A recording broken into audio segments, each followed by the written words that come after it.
Bom dia, nono ano. Hoje a nossa aula será sobre figuras de linguagem, tá? Figuras de linguagem e oração subordinada substantiva.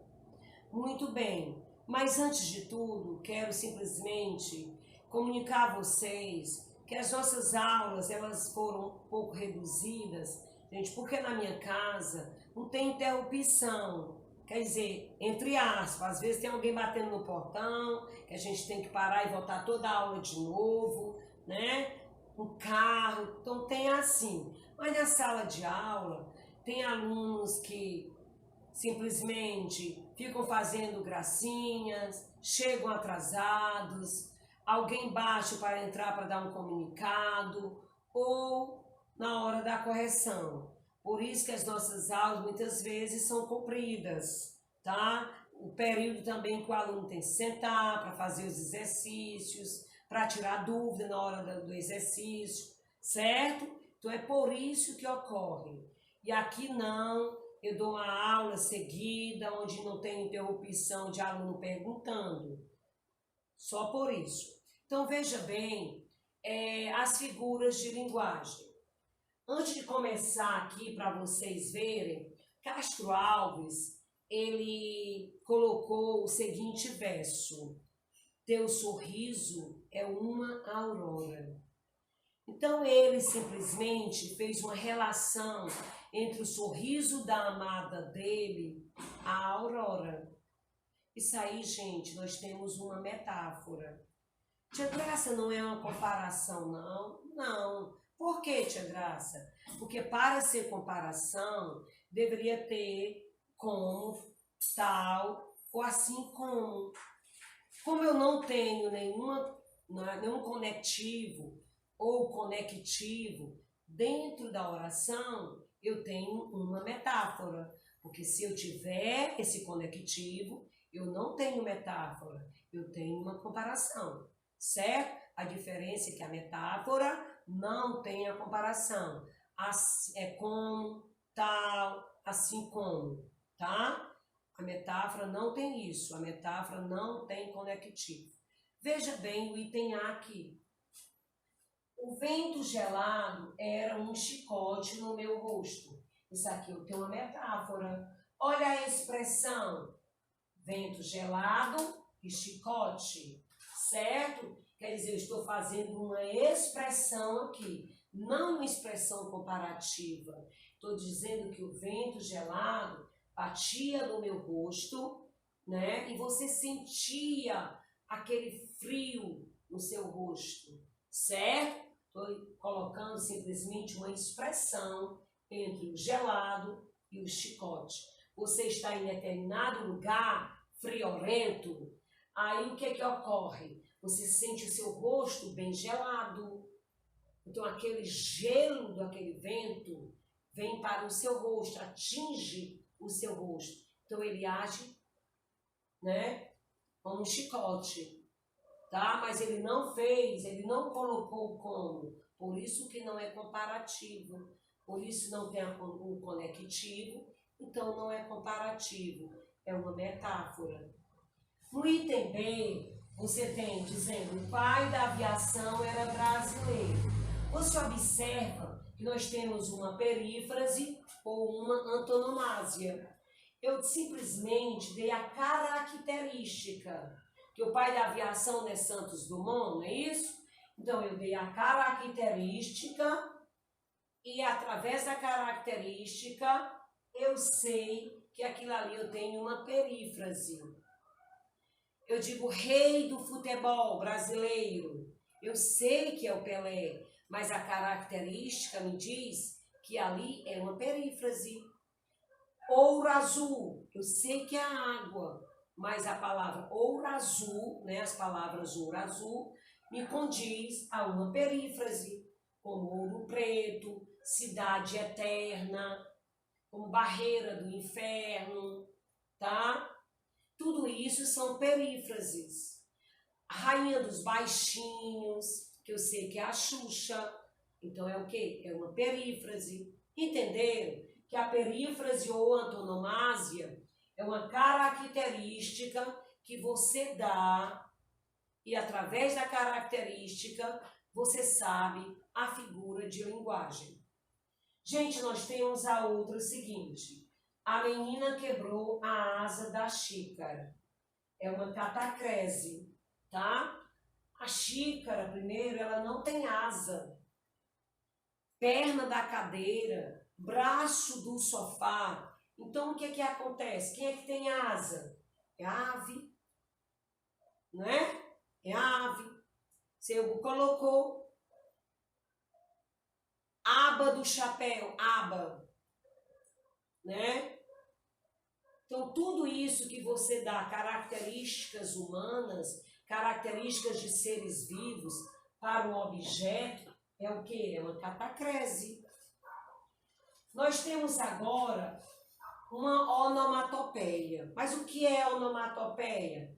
Onomatopeia, como o nome aqui diz, gente, são murmúrios, são ruídos, é o tic-tac do relógio, é alguém arrastar a cadeira, aquele barulho, é você andar fazendo barulho, é o latido de um animal, é o miado de um gato, é qualquer ruído, é onomatopeia. O relógio fazia tic-tac, tic-tac, tic-tac. Então isso aí é o quê? Onomatopeia. Entendeu? Nesses versos há beleza e horror. Olha aqui o nome, beleza, horror, amor e ódio. Vocês observam que são palavras opostas, palavras contrárias, como amor e ódio, alegria, tristeza, alto, baixo, grande, pequeno, né? Trabalhador, preguiçoso. Então, nesse caso, há o que? Uma antítese, uma figura de linguagem chamada antítese, tá? Antítese é o oposto, é o contrário. Gente, vocês também podem ver a questão do eufemismo. Observe como a figura de linguagem é gostosa a gente estudar. Ela acontece no nosso dia a dia. Digamos que você vai dar uma notícia desagradável a alguém, mas você não queria que a pessoa sofresse tanto. Então você pensa numa forma de você suavizar aquela notícia. Para você dizer que alguém faleceu, você começa a dizer suavizando, olha, você sabe que a pessoa, ela estava sofrendo muito. E é egoísmo, às vezes, da gente querer aquela pessoa sofrendo do nosso lado. Então, agora ela repousou, gente. Eu sei que você vai sentir saudades, mas você tem que lembrar os momentos de alegria que ela lhe trouxe. Então, você está praticando uma figura de linguagem chamada eufemismo. Tá? Eufemismo é uma suavidade, tá? Outra também figura de linguagem que os pais, os professores, né? São as pessoas que nos querem muito bem, exageram. O que lembra? Isso mesmo, hipérbole. A hipérbole é um exagero. Por exemplo, eu digo assim, estou morrendo de sede. Ah, eu estou morrendo de vontade de tomar café, né? Então, nesse caso, eu estou praticando uma hipérbole. Hipérbole é um exagero. Né? A mãe da gente diz assim, menino, você passou 24 horas nesse celular. Menino, tu vai morrer de fome. Você não está querendo comer. Isso aí é o quê? É um exagero. É uma hipérbole. Eu estou morrendo de cansado, eu chego em casa, vou fazer tudo dentro de casa. É uma hipérbole, é um exagero. Então, nossa mãe pratica com si mesmo, e também pratica com os filhos, os nossos pais, né? Então, é hipérbole, é exagero. O riacho cantava alegremente no fundo da chácara. Isso aqui é uma personificação, né? É uma personificação ou prosopopeia. Então, o que acontece? O riacho cantava. Vocês já viram o riacho cantando? Então, as águas dele caem, né? Alegremente naquela terra, naquela chácara, naquele terreno, perto do verde e alegra tudo. Então, o riacho, ele não canta, somos nós, né? O barulho que nós vemos e ouvimos das águas. Então, diz, o riacho cantava alegremente, né? Quer dizer, interiormente você estava feliz vendo aquilo tudo. Como eu poderia dizer assim, o mar passava a língua na areia. O mar não tem língua, são as ondas do mar que vão até a areia, coloca a água, molha a areia, depois volta. Então, isso é o quê? É uma personificação ou uma prosopopeia. Entenderam como é fácil? Então, não é difícil, tá, gente? Você pode também ver a metonímia. A metonímia, muitas vezes, chega uma pessoa na sua casa e diz assim, eu queria um prato de comida, um copo com água. Gente, isso é uma metonímia. O prato e o copo representam o quê? O continente. E o conteúdo é a comida e a água. Entendeu? Isso aí é metonímia. Poderia dizer assim, também como uma figura de linguagem. Se vocês abrirem a gramática de vocês, vocês vão ver todas essas figuras de linguagem. Vocês poderiam colocar também, no caso, eu leio Rui Barbosa, leio Castro Alves, leio Machado de Assis, leio Graciliano Ramos, Clarice Lispector. Você não lê, você lê a obra. Então é o autor pela obra. Na hora que você especifica o autor, né? Leio Machado de Assis, leio Castro Alves, Rui Barbosa, Graciliano Ramos, Clarice Lispector. Então você está o quê? Simplesmente praticando uma metonímia, que é o autor pela obra. Como escuto Roberto Carlos, Caetano Veloso, Cazuza, isso é o quê? Metonímia, autor pela obra. Ou então eu digo 8 de março, Dia Internacional da Mulher, também é uma metonímia, que representa o quê? O singular pelo plural. Então você observa que não é difícil. A figura de linguagem você traz para a sua realidade no seu dia a dia. Por exemplo, eu abro a porta, aí faz aquele barulho, né? A porta, a drobadiça faz um barulhozinho, que lá é o quê? Uma onomatopeia. Alguém chega, bate palma, onomatopeia, tá? Tudo isso é figura de linguagem. Alguém diz assim, você está linda hoje, que na realidade ela queria dizer que a pessoa estaria feia. Está fazendo o quê? Uma ironia, está zombando de alguém, ironizando. Então não é difícil. A figura de linguagem, ela é no seu dia a dia. Tá? É fácil. Vamos agora, gente, estudar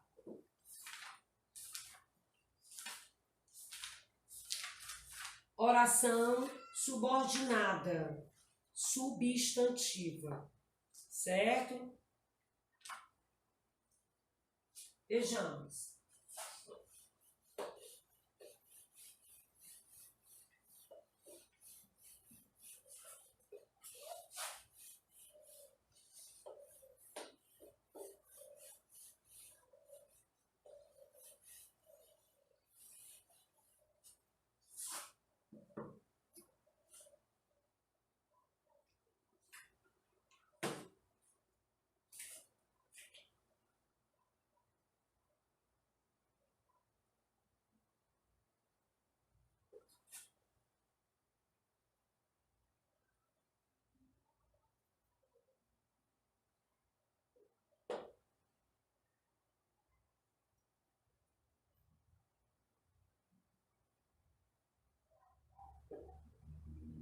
Oração subordinada substantiva. Oração subordinada substantiva, ela é dividida em objetiva direta,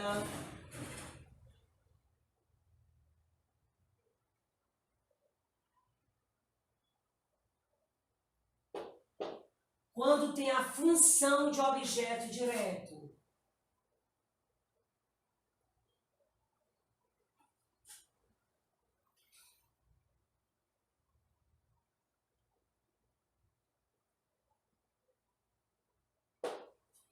Tá? Objetiva indireta também tem a função de objeto indireto.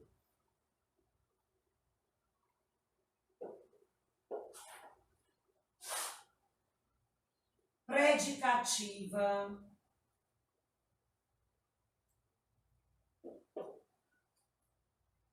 tem verbo de ligação.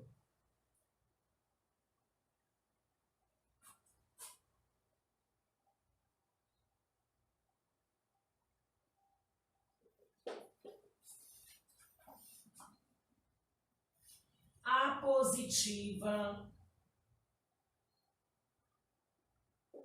aposto, e pode vir com 2 pontos, vírgula, travessão, ou parêntese. Completiva nominal.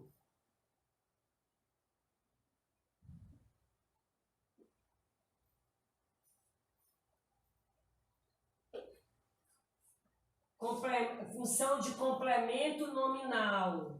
Então, eu sei que é completiva nominal quando vem substantivo,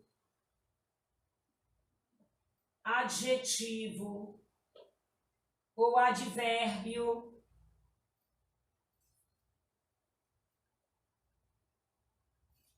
mais preposição, mais pronome. Isso tudo dentro de um período, certo? Tudo dentro do período. Ela é subjetiva quando tem função de sujeito,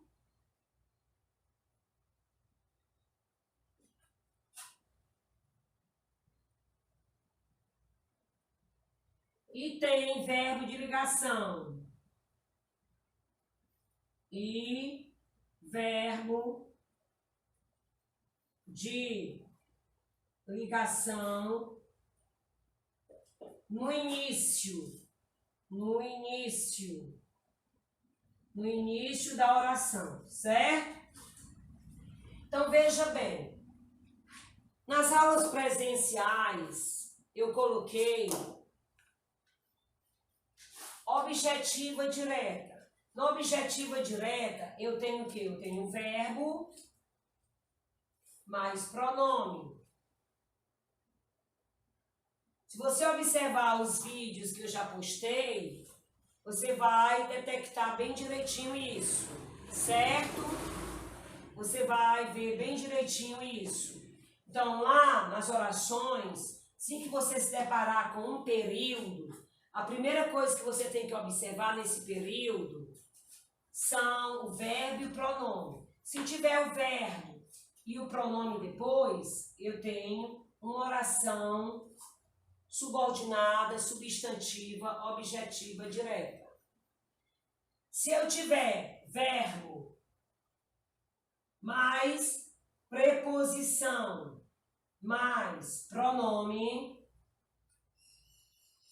eu tenho oração subordinada, substantiva, objetiva indireta, tá? Basta você pegar o período, observar o período, que você vai ver. Ela é objetiva indireta quando tem verbo Depois do verbo, você vê a preposição e depois você vê o pronome, certo? Predicativa é quando você tem verbos de ligação. Eu costumo botar muito o verbo ser, que é, né? Eu sou, tu és, ele é, boto o verbo é. Mas pode surgir em alguma prova, em alguma tarefa, algum dos verbos de ligação. Os verbos de ligação vocês têm no caderno de vocês, que eu coloquei o 16 verbos de ligação, que é ser, estar, permanecer, ficar, continuar, andar, tornar-se, cair, ir, viver, parecer, virar, passar, fazer-se, achar-se e encontrar-se. Certo?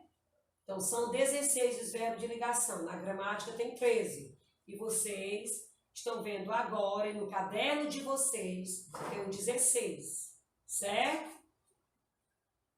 Então, aposto ou apositiva.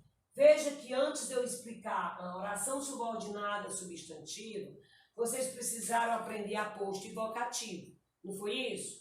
Então, aposto ou apositiva. A positiva tem a função de aposto. O aposto, ele vem depois de 2 pontos, vem entre, vírgula, travessões e parênteses. O mais utilizados, que eu utilizo nas minhas provas, nos meus deveres, são 2 pontos e vírgula. Geralmente, vocês só encontram isso.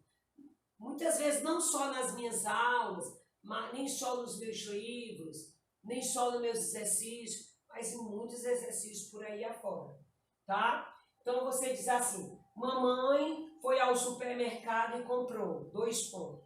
Tudo que a mamãe comprou é o aposto, tá? Tudo que ela comprou é o aposto. O que fica entre também vírgula, é o caso aqui, é a positiva, é o aposto. Completiva nominal. A completiva nominal tem função de complemento nominal. Como é que eu sei, professora Graça, que é um complemento nominal? É muita coisa, né?